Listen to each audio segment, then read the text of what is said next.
pada Ibu Haja Arjani serta Ibu Husnul Khotimah yang sudah memimpin tadarus dan membacakan fatul pada pagi hari ini.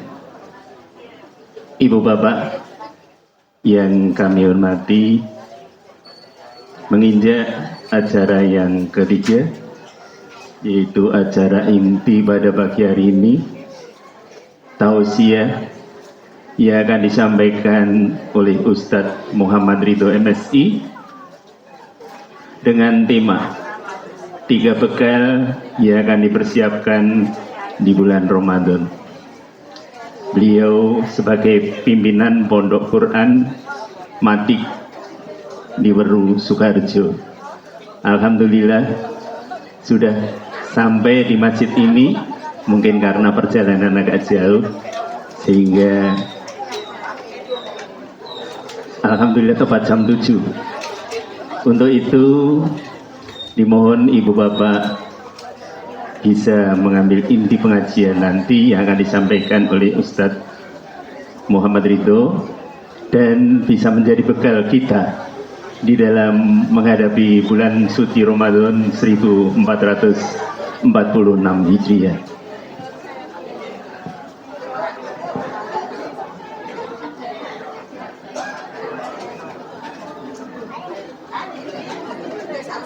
Terima kasih Ustadz, tepat jam 7.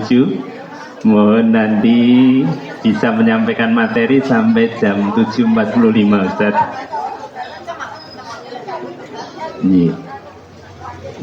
Mungkin bisa lebih dikit. Terima kasih. Untuk itu waktu sepenuhnya kami aturkan pada Ustadz Muhammad Ridho untuk menyampaikan tausiah pada pagi hari ini.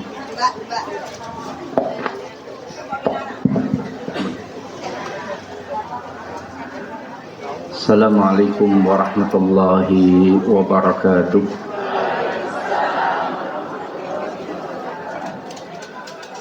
Alhamdulillahi thumma alhamdulillah.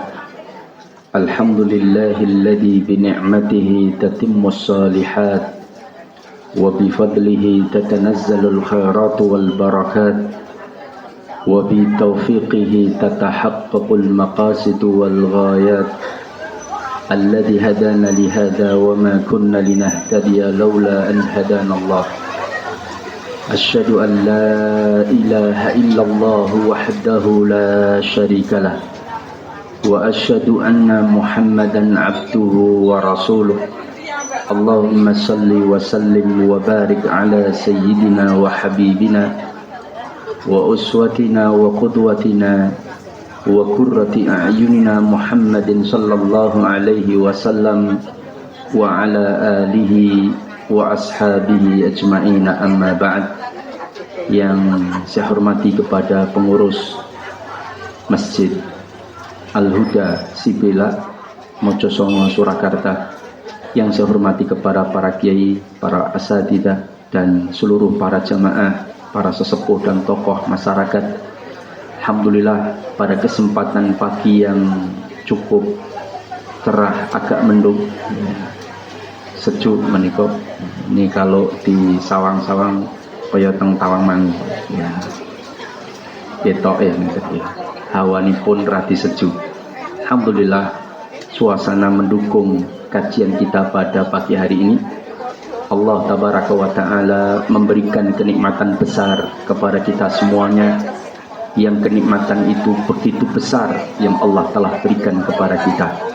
Meskipun terkadang kula panjenengan tidak menyadari betapa besar nikmat Allah tabaraka wa ta'ala yang datang kepada diri kita dibandingkan dengan ujian yang Allah berikan, itu nikmatnya jauh lebih besar.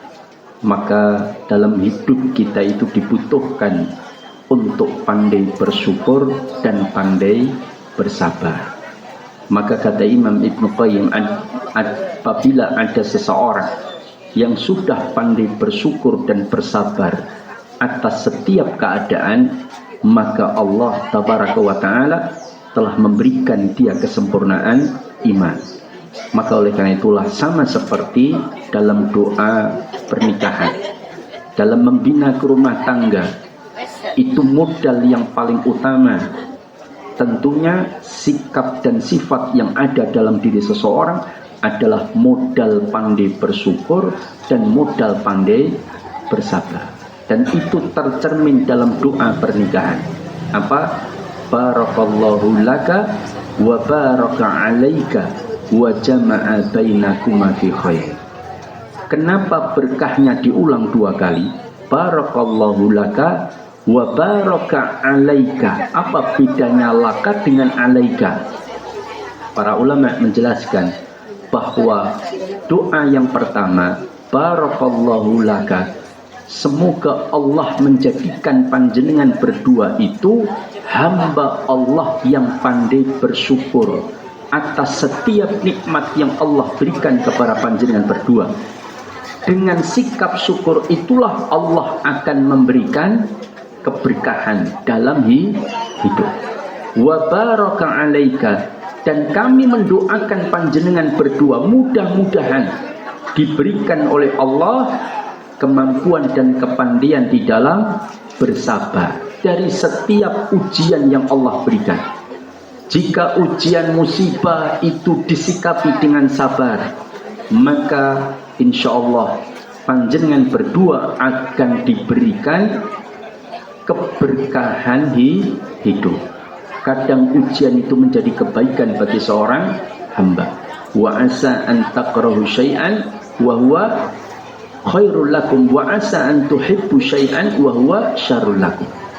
Nah, maka jamaah dimuliakan Allah, maka nikmat Allah tabaraka wa ta'ala yang begitu besar ini hendaknya kita syukuri. Salah satunya nikmat waktu, yang dengan waktu tersebut kita isi dengan perkara-perkara yang bermanfaat untuk kehidupan kula panjenengan. Nah, sekarang sebentar lagi Allah akan memberikan kenikmatan yang begitu agung, begitu besar. Kenikmatan apa? Kenikmatan untuk bisa mendapatkan syahrul Ramadan, sayyidus syuhur, syahrul mubarak, syahrul Quran. Ini bulan yang paling istimewa di antara 12 bulan yang ada. Maka oleh karena itulah kita bagaimana mengupaya menyiapkan perbekalan-perbekalan untuk menyambut syahrul Ramadan. Siapapun yang tidak mempersiapkan diri untuk menyambut syahrul Ramadan, itu menunjukkan dirinya tidak memuliakan syahrul Ramadan. Dia menganggap bulan Ramadan itu bulan sing biasa-biasa mawon, seperti bulan lain cuman bedone mengkon poso kan ngoten. Kadang-kadang orang-orang yang tidak mempersiapkan diri untuk menyambut syahrul Ramadan biasanya menjalankan ibadah puasa itu dikerjakan karpe kan. Wah, sepenting ramangan, ra ngombe, ra jima, mbuh posoku ditampa ora ra gagas. Nah, kenapa enggak punya ihtisaban? Padahal Rasul mengatakan apa? Man shoma ramadhana imanan wa ihtisaban. Ihtisab itu muhasabah diri. Menghitung-hitung, memperhitungkan hitungan tenanan, ibarat wong bakul menika memet nggih nggih. Ya. Selawi rupiah dihitung ojo ngantek rugi. Maka orang yang ihtisaban, orang yang betul-betul memperhatikan amal yang akan dia peroleh, jangan sampai amal ibadahnya itu tidak diterima oleh Allah, sehingga dia muhasabah betul pada dirinya bagaimana upaya amal itu diterima. Dan itu bisa tercermin sikap seorang yang ihtisab, orang yang akan amalnya diterima oleh Allah dan dia mendapatkan pengampunan dosa. Itu adalah sikap bisa terlihat sejak sebelum Ramadan. Dia mempersiapkan enggak bulan Ramadan itu datang? Karena begini, kita kalau kedatangan tamu tonggo RT sing biasa jedal-jedul teng omah, kira-kira kedatangan mereka itu disambut dengan rumahnya dicat, anggota keluarga dikasih seragam, makanan begitu banyak tersedia, atau disambut biasa-biasa mawon? Biasa-biasa. Kenapa? Tamunya kita anggap biasa. Tapi kalau yang datang itu calon besan soko Kalimantan duit tambang batu bara, kan ngoten nggih? Ya.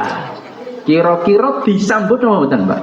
Disambut dengan istimewa. Kenapa? Karena dia menganggap tamunya ojo nganti ora sida karo anake dhewe, Pak, kan itu kan. Karena iki wong sugih. Anake kiai duit tambang batu bara. Sapa ngerti ada kecipratan, kan ngoten nggih? Ya. Maka diupayakan disambut dengan istimewa. Tukoke makanan oleh-oleh yang paling nikmat.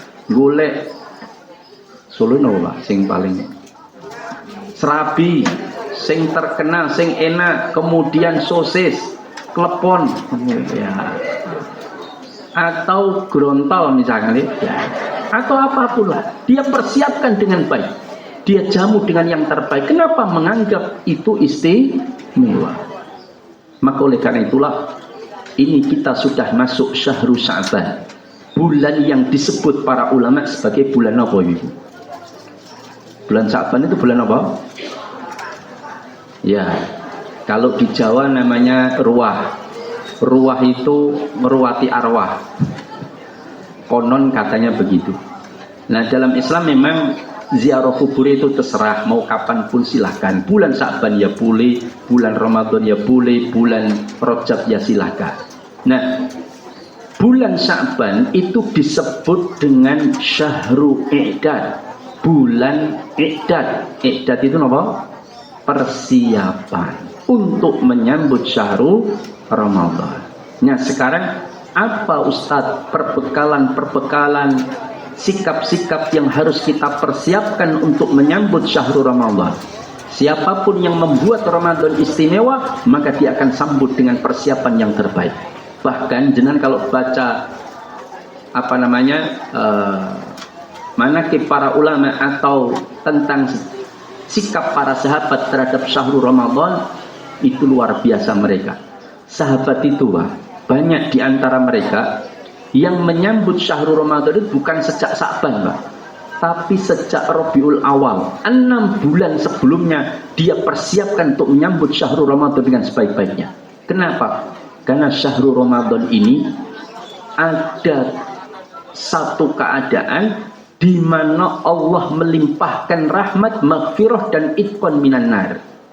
Dalam satu hadis sahih disebutkan, setiap hari Allah mencatat hambanya yang dibebaskan dari api neraka. Artinya dia tidak akan masuk neraka. Nah, kita berusaha. Kalau kita belum dapat tercatat di hari pertama, maka upayakan di hari kedua. Enggak tercatat di hari ketiga. Ustadz, tapi ada hadis Ustadz. Ramadan awaluhu rahmah wa awsatuhu maghfirah wa akhiruhu itqan minan nar.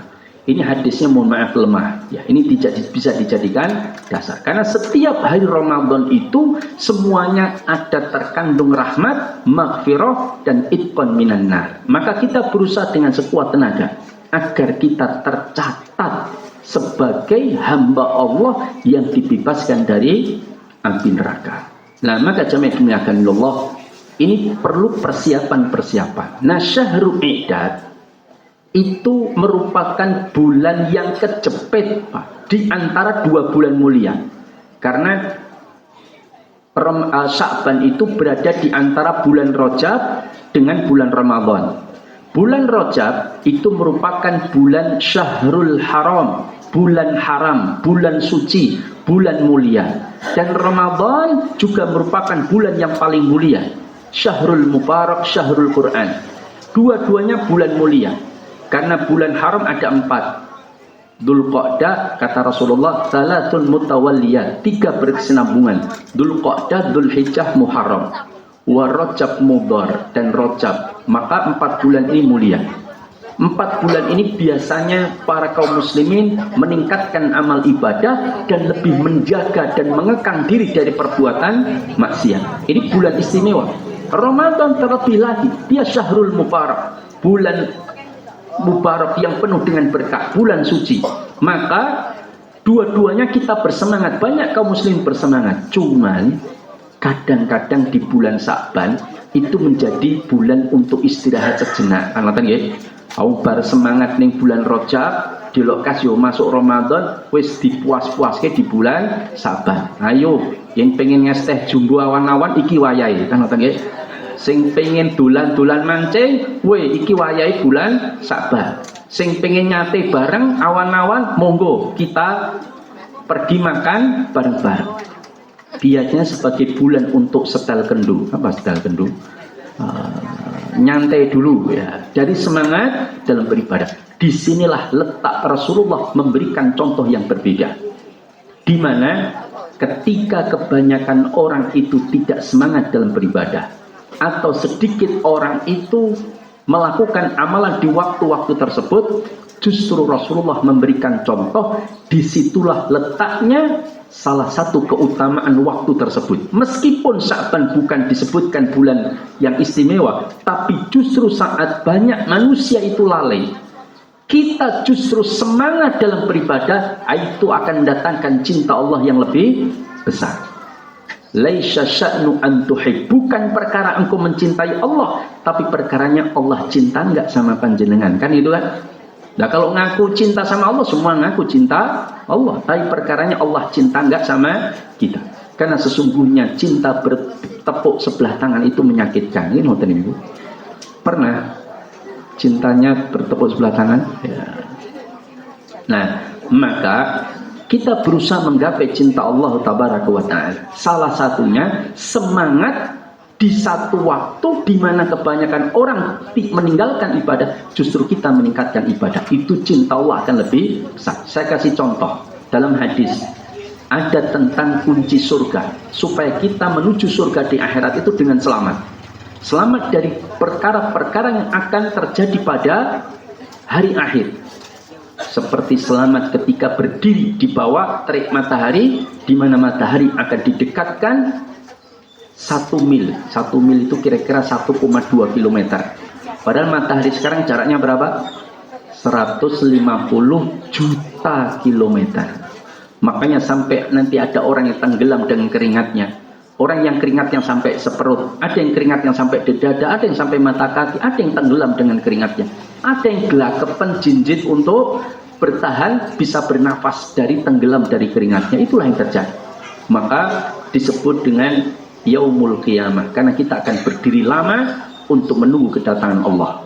Disebut juga Yaumul Akhir karena tidak hari di setelah itu. Itu hari yang abadi selamanya. Ya. Tidak ada kematian kembali. Kemudian disebut dengan Yaumul Hisab karena semua akan diperlihatkan amal-amal mereka, perbuatan yang telah mereka lakukan. Yaumul Mizan karena kita semua akan ditimbang kebaikan kita. Yaumul Hasrah karena hari itu banyak orang menyesal, bahkan orang beriman bertakwa pun juga menyesal. Kenapa masih ada waktu yang sia-sia yang tidak gunakan untuk beribadah? Apalagi sing ora tahu ibadah. Ya laitani qaddamtu li hayati, duhai sekiranya dulu ketika aku hidup di dunia aku mempersiapkan kehidupanku untuk akhirat. Tapi penyesalan tinggal penyesalan. Kalau nyesal karena salah cukur, besoknya bisa pindah cukur. Nah ini penyesalannya sudah mati kan itu. Ini kan susah, nggak bisa diobati. Maka jamaah dimuliakan Allah, ini tentang bagaimana meningkatkan amal. Apa salah satu kuncinya? Kata Rasulullah, wasallu billaili wan nasiniyan. Ciri penduduk surga itu dia menegakkan sholat malam ketika kebanyakan orang tidur. Sedikit tidurnya disebutkan dalam Al-Quran. Itu ciri penduduk surga. Nah, begitu pula ketika kita melaksanakan sholat duha, di mana kebanyakan orang itu lalai dari mengingat Allah karena sibuk-sibuknya bisnis, maka sholat duha itu yang terbaik dikerjakan di saat kebanyakan orang disibukkan dengan urusan bisnis. Itulah sholat duha yang terbaik waktunya. Kapan itu? Kalau di kita kira-kira jam 10. Dalam hadis disebutkan sekitar ketika anak onta berjemur mulai kepanasan.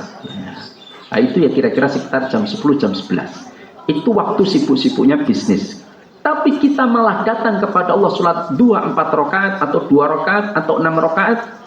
Nah itu cinta Allah akan lebih besar. Makanya orang-orang seperti ini disebut dengan awwabin. Orang-orang yang kembali kepada Allah. Bukan tawwabin tapi awwabin. Orang-orang yang kembali kepada Allah Tabaraka wa Ta'ala. Maka salah satu persiapan kita untuk menyambut syahrul Ramadan, memperbanyak amal soleh di bulan Sya'ban.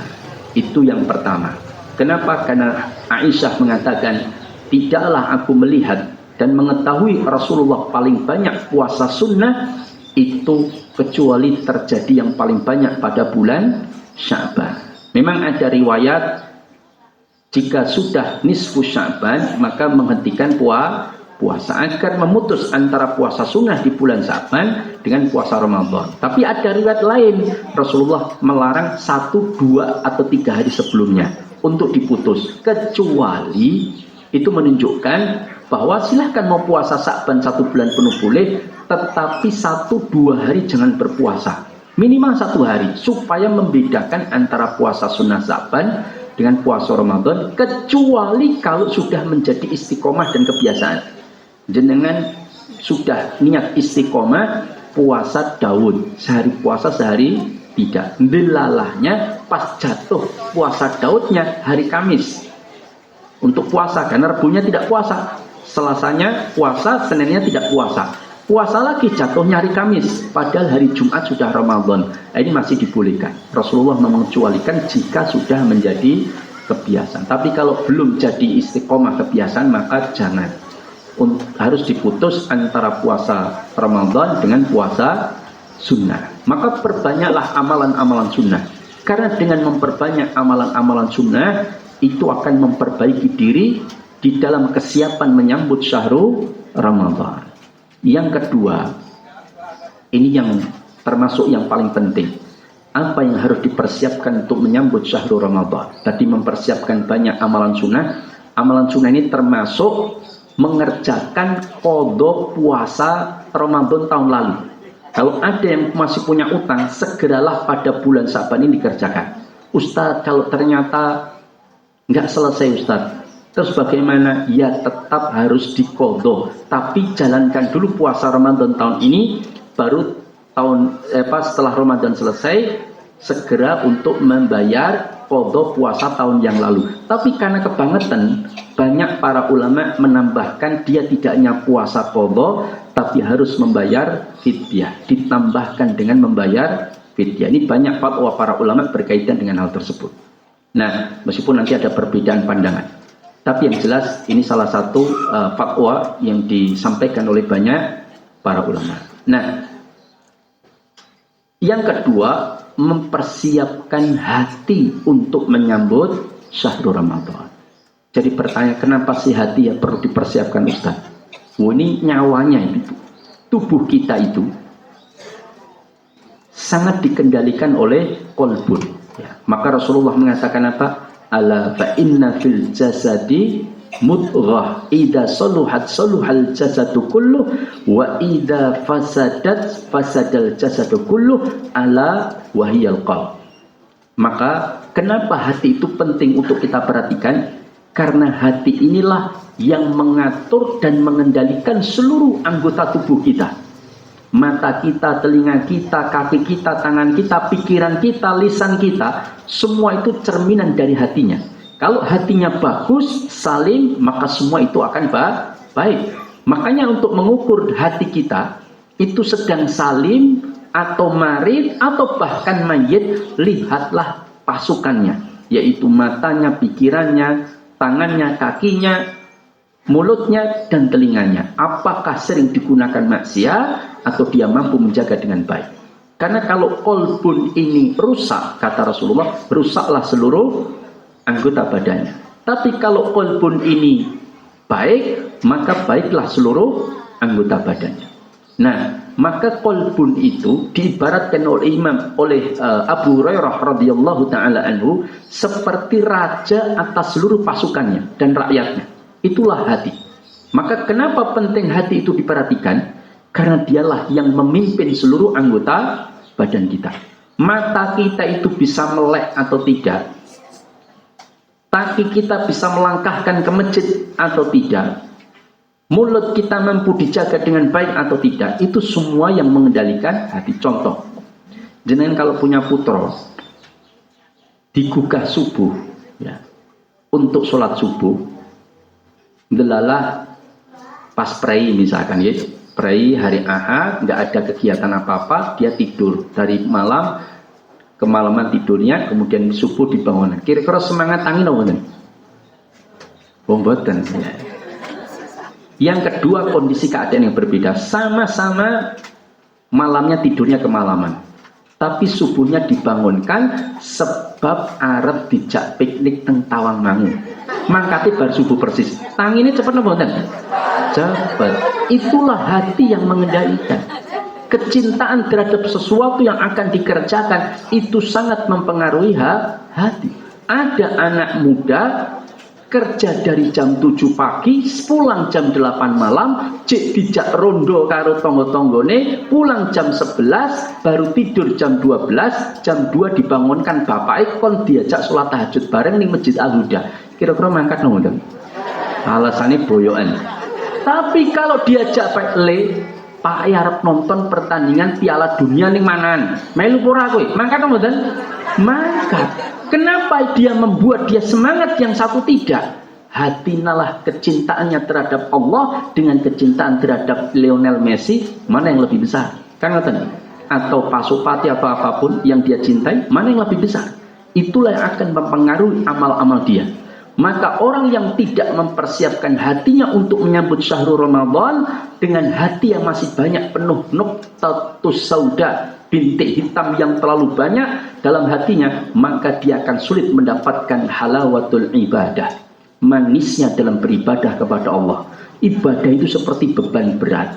Ketika diajak taraweh, imamnya delalah setengah jusan, mung setengah lho jane.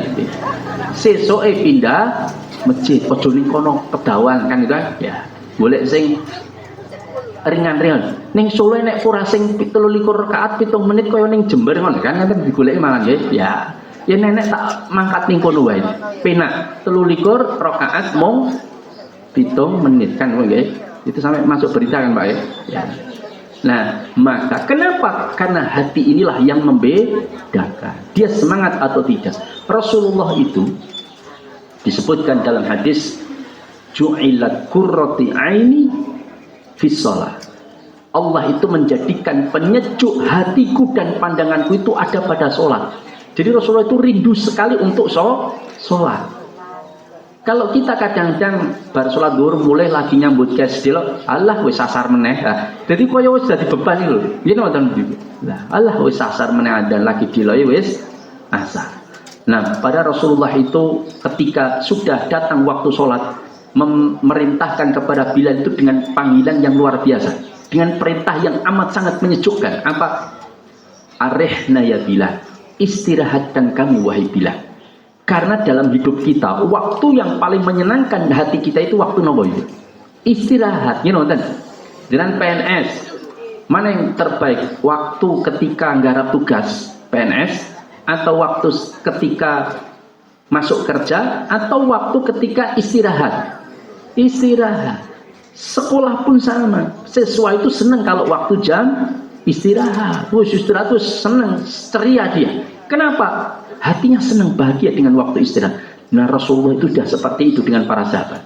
Sudahkah kita senang dengan kedatangan syahrul Ramadan? Atau malah, aduh poso neh iki bariki kan itu kan?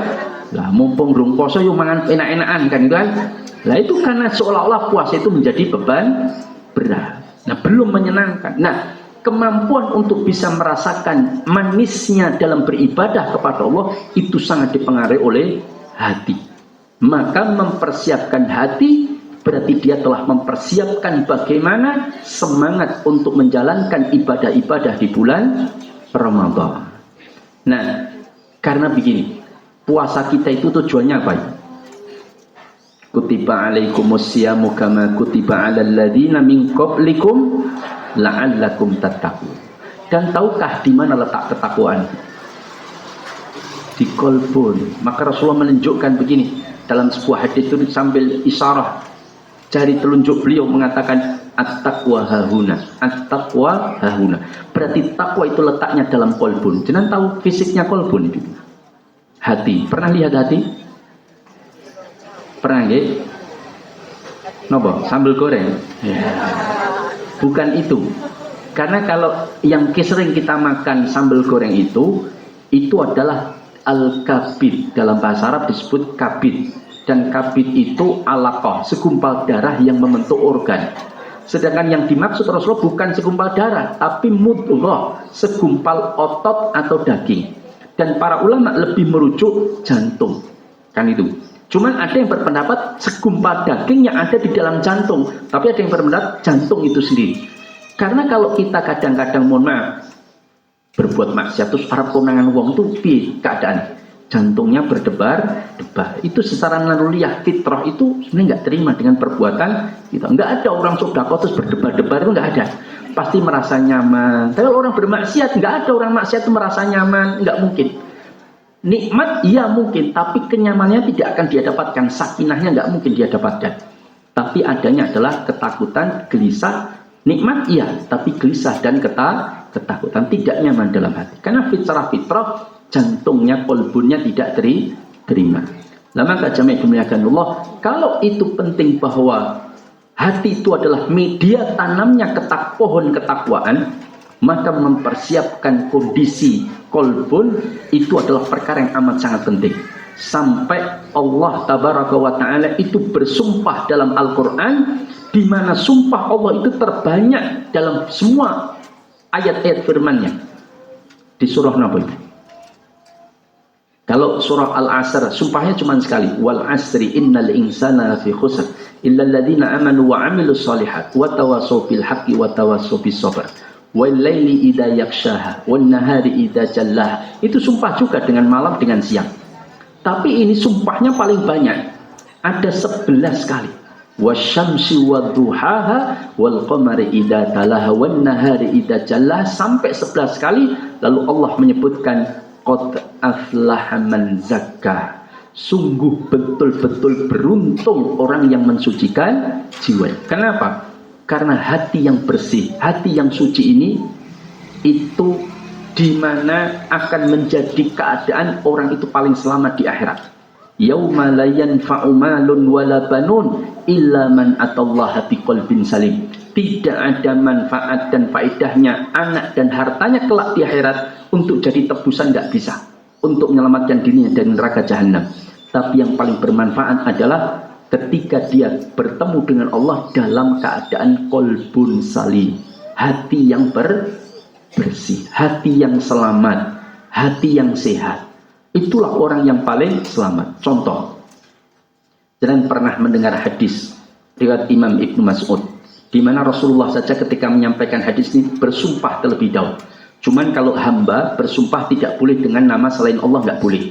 Bolehnya dengan nama Allah. Tallahi, wallahi, billahi, walladzi nafsi biyadihi. Itu boleh karena dengan nama Allah. Tapi kalau demi surti ibuku sing wis mati, lah nggak boleh. Itu termasuk syirik, nggak boleh. Karena ada dulu iklan calon presiden kan ya, ada seorang budayawan yang bersumpah, saya bersumpah demi surti ibuku sing pun mati bahwa presiden ini yang terbaik. Nah, itu nggak boleh karena sumpah hamba itu hanya dengan nama Allah tabaraka wa ta'ala. Nah, Rasul mengatakan, fa wallahu alladzi la ilaha illa ghairuh, inna ahadukum la ya'malu bi amali ahlul jannah hatta ma yakunu bainahu wa bainaha illa dhira fayasbiqu alaihi alkitab fayamalu bi amali ahlun nar fayadkhuluha wa inna ahadukum la ya'malu bi amali ahlun nar hatta ma yakunu bainahu wa bainaha illa dhira fayasbiqu alaihi alkitab fayamalu bi amali ahlul jannah fayadkhuluha. Hadis ini jadi pertanyaan banyak orang. Ada orang, kata Rasulullah, sejak dia kecil balik itu melakukan amalan-amalan ahli surga semuanya. Tapi ketika menjelang wafatnya, hatta bainahu wa bainaha illa dhira, sampai dirinya dengan surga itu tinggal sehasta. Maksudnya, kata Imam Nawawi Asy-Syafi'i, umurnya sebentar lagi akan diwafatkan, mungkin kurang sepekan, mungkin kurang sebulan akan mati. Tinggal selesai, game over, istiqomah dalam amal soleh. Tapi kenyataan, fayasbiqu alaihi kitab, tertulis bahwa dia di dalam akhir hidupnya melakukan amalan keburukan, dan ketika dia melakukan amalan keburukan Allah wafatkan dan dia pun dimasukkan ke dalam neraka. Dan ada pula orang yang molimo melakukan amalan ahli neraka semuanya, tapi menjelang kematiannya mungkin kurang sebulan, kurang sepekan, dia tobat, nangis-nangis, mohon keampunan kepada Allah, dia cari sholat rajin langsung ke masjid, baru seminggu sholat, pas sholat subuh sujud mati. Ada nggak seperti ini? Ada banyak. Dan Allah pun memasukkan dia ke dalam surga. Kok bisa begini? Kelihatannya tidak adil kan itu kan? Yang satu amalannya banyak, mau kepleset satu maksiat, diwafatkan Allah dalam keadaan bermaksiat masuk neraka. Pertama kata para ulama, ini karena surga dan neraka itu tidak hanya sekedar hitung-hitungan amal. Kalau kita mau hitung-hitungan amal, nggak cukup amal kita membeli surga. Gitu. Sekarang andekan, sekali sholat 5 yuto dibayar, misalkan gitu. Sekali sholat 5 yuto, sekali poso 10 yuto. Kira-kira selama hidup kita kumpulkan amalan itu, dinggo tuku kota Mojosongo ini, mampu nggak? Nggak mampu, apalagi bumi, apalagi surga yang seluas langit dan bumi, maka nggak mungkin mampu. Maka kita mendapatkan surga itu atas rahmat Allah. Itu yang menjadi kuncinya. Nah sekarang, ketika orang itu beramal soleh banyak, ketika kok kemudian tergelincir dalam maksiat, kok masuk ke dalam neraka? Karena hati, kondisi hatinya. Ini sebagian tafsir para ulama mengatakan demikian. Kenapa? Karena yang tadi berbuat amal soleh sejak balik sampai menjelang kematian, ternyata amal-amal ibadah yang dikerjakan itu membuat dirinya merasa lebih baik dan lebih alim daripada orang lain. Dia meremehkan orang lain dan mengujub bangga dengan amal dirinya. Nah itulah yang membuat Allah tidak senang. Sehingga ketika dia tergelincir, Allah wafatkan dia dalam keadaan su'ul khatimah dan Allah masukkan dia ke dalam neraka. Tapi ketika ada orang yang berbuat maksiat, kemudian dia menangis, menyesal, dia kemudian bertaubat, dan dia betul-betul memohon ampunan kepada Allah, dan Allah pun terima ampunannya, lalu Allah berikan husnul khatimah, ketika melakukan amal soleh, Allah wafatkan dia. Nah itu tentang pentingnya masalah hati. Maka bagaimana cara membersihkan dan mensucikan hati? Gimana caranya? Pakai rinso, dikumbah, buatan yaitu dengan bitaubah wal istighfar, dengan taubat dan istighfar. Makanya mumpung bulan Sa'ban ini masih hampir 1 bulan penuh, maka kita perbanyak istighfar dan taubat kepada Allah. Dengan itu setiap bintik hitam dari akibat berbuat maksiat yang mungkin sudah ngetel terlalu hitam pekat, itu dengan istighfar akan terurai sedikit demi sedikit, dan nanti masuk bulan Ramadan hati kita sudah bersih, sehingga semangat dalam beribadah, nikmat dalam melakukan amal soleh itu akan besar, dan itu membuat kita sukses dalam menjalankan syahrul Ramadan. Nah itu perkara hati, itu yang kedua. Yang ketiga, apa yang perlu kita persiapkan dalam urusan menyambut syahrul Ramadan? Ini kelihatannya sepele, tapi ini ternyata dampaknya sangat besar. Apa itu? Persiapkan segala apapun yang akan mengganggu puasa kita, yang akan mengganggu amal-amal soleh di bulan Ramadan, terutama 10 hari terakhir, maka segera kerjakan pada bulan Sa'ban. Kalau tidak dikerjakan, nanti akan kacau puasa kita. Apa contohnya? Bikin pakaian sarimbit sak keluarga. You know that? Loh, ini kayaknya sederhana, tapi ini penting. Betul nggak Ibu? Karena kita lihat, kalau sudah 10 Ramadan, yang 10 awal takmir masjid bingung golek karpet tambahan. 10 pertengahan sudah mulai karpet dikembalikan, karena masjid di dalam sudah mampu menampung. 10 hari terakhir pun koyo biasanya sadurunge Ramadan. Sebab do pindah teng pasar Klewer, PGS, Beteng, Grand Mall, Solo Square. Karena sibuk golek klambi anyar. Sing golek kain sibuk golek penjahit, kadang penjahitnya diancam barang kudu dadi lho ya. Awas kowe ngene ra dadi. Akhirnya penjahitnya keter tarawih. Loh, betul. Saya itu pernah datang menjahitkan baju di 10 hari terakhir. Tapi saya tidak bilang untuk jadikan untuk Ramadan, untuk sawang enggak. Mas kulo titip mawon. Yang penting ini mang garap bar boto mawon, boten nomor apa kulo boten kangge. Oh nggih, waktu itu ngobrol sebentar ba'da maghrib menjelang isya. Terus ketika adzan saya ajak ke masjid. Ayo Pak, masjid Mungkin mawon Mas nin kula tinggal niki mboten dadi kathah banget iki jan. Mungkin kula mangkate pas komat mawon. Lah tarawih san mboten, wah tarawih kula mboten dawa soalé mungkin ra dadi kabeh jahitan nih. Lah maka saya mengajak tukang jahit mangprei nompo jahitan 10 hari terakhir. Jendo kapok sing arep jahit. Biar kebiasaan mereka menjahitkannya di bulan Sa'ban ya, supaya tidak mengganggu puasa kita. Maka carilah. Wong kadang-kadang kalau nggak dipersiapkan itu 10 hari terakhir malah sibuk goreng rengginan. You know that? Nggae kacang telur barang anak yo nggae kacang telur ku tamune oke misalkan ya.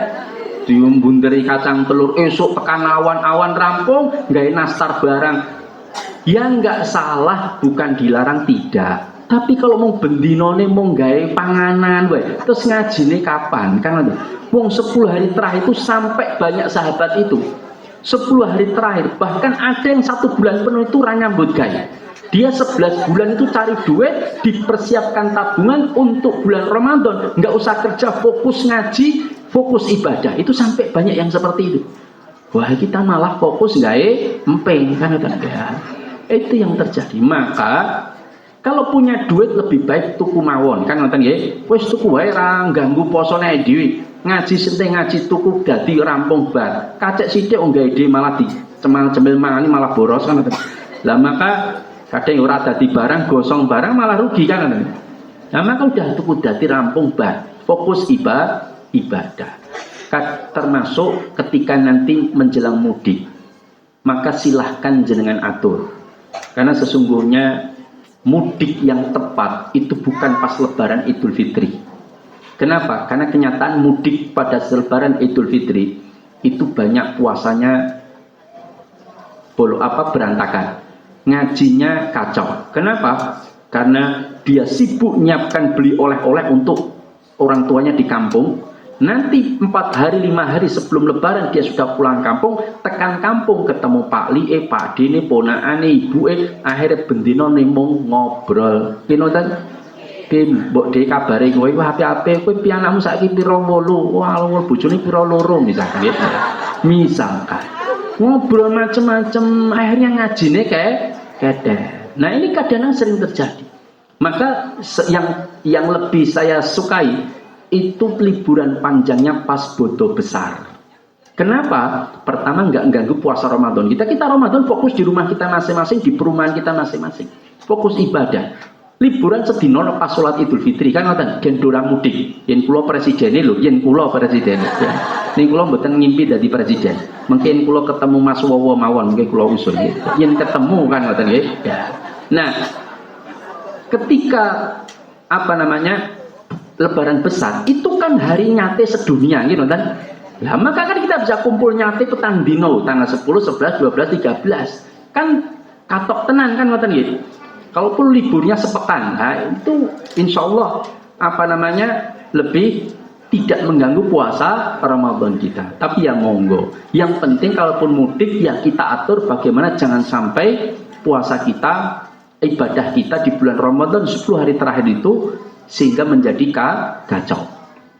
Maka kita persiapkan urusan-urusan yang akan mengganggu kita di bulan Ramadan, persiapkan sejak sekarang. Yang punya perusahaan, yang mau ngasih parcel anak buahnya, carilah dan pesenlah sejak sekarang. Kita sudah pesan Mas ke toko, saya pesan parcel ukurannya sekian, nilainya sekian, masukkan, saya bayar sekarang. Nanti saya ambil 2 hari sebelum lebaran. Jadi pun boten mikir macam-macam, sudah fokus ibadah. Ini yang kedua. Yang ketiga, apa yang harus ketiga atau keempat nih Pak? Keempat, apa yang harus kita persiapkan? Kata para ulama, apapun yang akan mengganggu dan merusak ibadah kita, maka upayakan hilangkan. Termasuk lingkungan yang tidak mendukung. Contohnya apa? Kita ini sering terganggu ibadah kita, waktu kita habis karena gara-gara sebagian orang mengatakan setan gepeng. Ini ya. Kenapa setan gepeng? HP. Wong kadang-kadang mohon maaf, kalau pas kumpul keluarga, Pak Dini adik masih bule ponakane ibu baik kumpul sak keluarga satu ruangan, semuanya dalam keadaan sakinah tenang. Kenapa? Nyekel HP kabeh, Pak. Yang jauh didekatkan, yang dekat dijauhkan, kan ngoten. Lah itulah HP. Bukannya salah punya HP, boleh. Tapi kalau kita itu tidak mampu mengukur diri dan mengendalikan diri, ada Instagram, ada TikTok, ada Snack, ada Snap, ada macam-macam itu kalau mengganggu Facebook, itu lebih baik di-off-kan dulu untuk masa Ramadan. Paham? Karena kalau ada itu nanti kita jadi nonton video pendek, nonton melih, kapan merampungi malah ngajine kayak maka kita tutup dulu sementara. Itu hal-hal yang mengganggu seperti itu ditutup. Lingkungan termasuk yang kira-kira punya teman yang mengganggu ibadah kita, lebih baik jaga jarak dulu. Kita fokus ibadah. Dan yang terakhir, yang kelima, apa bekal yang harus kita persiapkan? Ilmu, Pak. Ilmu ini yang harus kita persiapkan. Makanya puasa, taraweh, iktikaf, amal soleh, apapun itu, gunakan ilmu terlebih dahulu. Karena contoh begini, saya itu pernah iktikaf di satu masjid di Kota Solo. Saya nggak sebutkan masjidnya. Waktu itu bayar berapa lah? 100 atau 300, pokoknya saya lupa, pokoknya sekitar 10 hari. Tapi saya hanya bisa beberapa hari. Tapi pas tanggal 27 Ramadan, ini kan hari yang paling diharapkan munculnya Lailatul Qadar. Di malam-malam ganjil 21, 23, 25, 27. Nah, di malam 27 Ramadan, karena beberapa hari itikaf itu saya lihat beberapa bapak-bapak terutama itu malah itikaf koyo malah mindah angkringan, Pak. Ya. Ngumpul nih serambi, ya, bareng-bareng muter, nggak jahe, nggak kopi, ya nggak masalah buat itu. Tapi terus ngobrol, piye kabar mulai sapimu piro, misalkan macam bojo anakmu ning bisa iki macam-macam ditanya, ngobrol hal yang urusan-urusan dunia. Maka lebih baik jangan. Namanya iktikaf itu berdiam diri, fokus ibadah. Lah, di malam 27 Ramadan itu malah panitianya bikin acara sarasehan, Bang. Kudune kan fokus wong Rasulullah itu iktikaf itu sampai bikin kemah-kemahan di dalam Masjid Nabawi.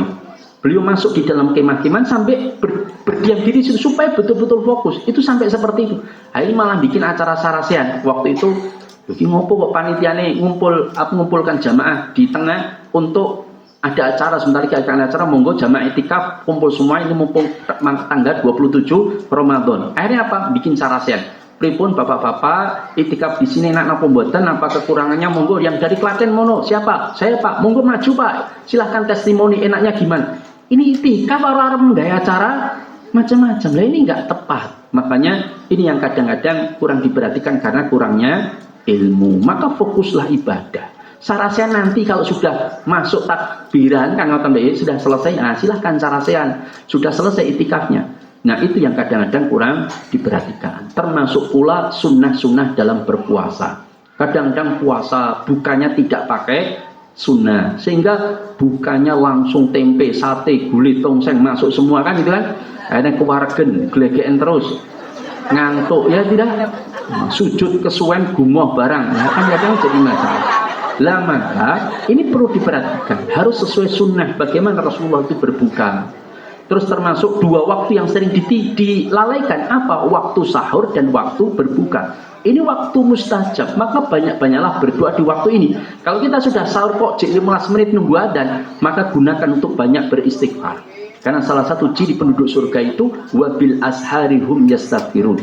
Tapi kadang-kadang malah dienggo nonton sinetron pagi-pagi, ya kan ada itu sinetron Islam menjelang subuh, ada itu Pak, film macam-macam. Sudah itu tutup semua saja. Lebih baik kita fokus ngaji, fokus ibadah. Mudah-mudahan 5 persiapan ini bisa kita persiapkan betul-betul sehingga kita bisa menjalankan syahrul Ramadan dengan yang terbaik, dan mudah-mudahan Ramadan tahun ini merupakan Ramadan terbaik dari Ramadan sebelumnya, dan mudah-mudahan Allah memberikan Ramadan kita yang akan datang dengan Ramadan yang lebih baik lagi dari sebelumnya.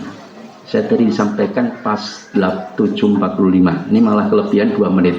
Maka saya tutup dengan bermunajat kepada Allah karena diminta untuk menutup dengan doa. Marilah kita bermunajat kepada Allah, mudah-mudahan Allah mengabulkan doa kula panjenengan semuanya, dan mudah-mudahan kita bisa menjalankan syahrul Ramadan dengan yang terbaik dan mudah-mudahan Allah menerima amal kita semuanya, dan mudah-mudahan tanpa terkecuali Allah mencatat di bulan Ramadan ini kita termasuk hamba Allah yang mendapatkan rahmat maghfirah dan dibebaskan dari neraka jahanam. Amin rabbal alamin. A'udzu billahi minasyaitonir rajim. Innallaha wa malaikatahu yusholluna 'alan nabi ya ayyuhalladzina amanu shallu 'alaihi wa sallimu taslima. Allahumma shalli 'ala Muhammad wa 'ala ali Muhammad kama shallaita 'ala Ibrahim wa 'ala ali Ibrahim innaka Hamidum Majid. Allahumma ighfiril muslimin wal muslimat wal mu'minina wal mu'minat al ahya'u minhum wal amwat innaka sami'un qaribun mujibud da'wat. Rabbana la tu'akhidna in nasina aw akhtana. Rabbana wa la tahmil 'alaina isran kama hamaltahu 'alal ladzina min qablina. Rabbana wa la tuhammilna ma la taqata lana bih. Wa'fu anna waghfir lana warhamna anta maulana fansurna 'alal qaumil kafirin. Rabbana la tuzigh qulubana ba'da idh hadaitana wa hab lana min ladunka rahmah innaka antal wahhab. Rabbana hab lana min azwajina wa dhurriyyatina qurrata a'yun waj'alna lil muttaqina imama. Rabbana zalamna anfusana wa illam taghfir lana wa tarhamna lanakunanna minal khasirin. Allahumma kfina bihalalika an haramik wa aghnina bifadlika amman siwak. Allahumma ansuril Islam wal muslimin fi kulli makan wa zaman ya arhamar rahimin. Rabbana atina fid dunya hasanah wa fil akhirati hasanah wa qina adzabannar. Subhanaka rabbika rabbil izzati amma yasifun wa salamun al mursalin walhamdulillahi rabbil alamin. Assalamualaikum warahmatullahi wabarakatuh. Waalaikumsalam warahmatullahi wabarakatuh. Terima kasih pada Ustadz Muhammad Ridho MSI yang telah menyampaikan inti tausiah pada pagi hari ini.